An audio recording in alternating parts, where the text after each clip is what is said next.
Hey there, AmyK here, 50 at 50, number 43, and we've got a little Dr. Jekyll Mr. Hyde case today that I think we can all relate to. So here we go. Hi, AmyK. Hello. Could use your advice. I have a male colleague who is passive aggressive. He's also a little erratic. Sometimes he calls and is sweet and kind. Other times he's highly annoyed and frustrated. Okay. It's hard to know which one you're gonna get. Okay, I bet. The reason I'm writing is because yesterday he told me that I looked and sounded tired and did I need help? I felt like he had an agenda other than to help. Yeah, I think we hear that too. Any magical phrases or suggestions for what to say? Thank you, Katie. Yes, I've got a couple, Katie. First of all, I want you to put the onus of critical thinking back on him. And I've said that before. So you could easily say something like, what kind of help are you thinking that I need? Now, remember, this isn't personal. So this isn't like your husband saying, hey, you look and sound tired. And you're like, okay, well, make dinner and I'm going to go climb into bed, right? This is professional. So you're allowed to say, well, what kind of help do you think I need? Now, he might have just innocently said something stupid. He could have inserted foot and mouth and he's like, oh, no, I'm so sorry. Or he might come back and say, can I take something off your to-do list? Can I call or work on the project or do something? We're all going 90 miles an hour. So he could have been caring and just came out awkward, or could have been passive aggressive.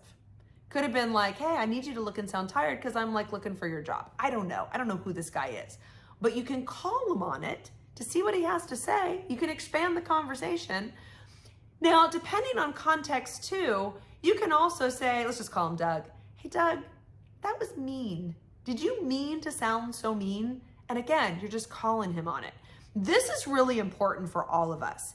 Anytime that we don't challenge a bad behavior, we're tacitly saying it's okay to treat us that way, and it's not. But we have to use our voice in order to stop that bad behavior. Otherwise, we are really silently, tacitly saying that it's okay.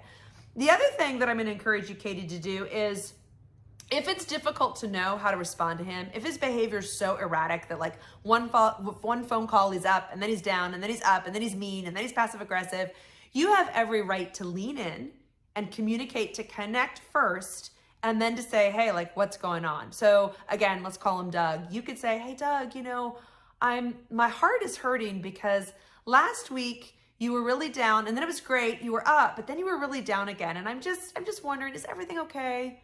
Or is there just, something going on that I don't know about that I should be aware of, or I don't really know what to do or how to react. And I'm not sure what I'm going to get, but I just want you to know that I care. I care a lot about you. And it just seems like the behavior is a little up and down.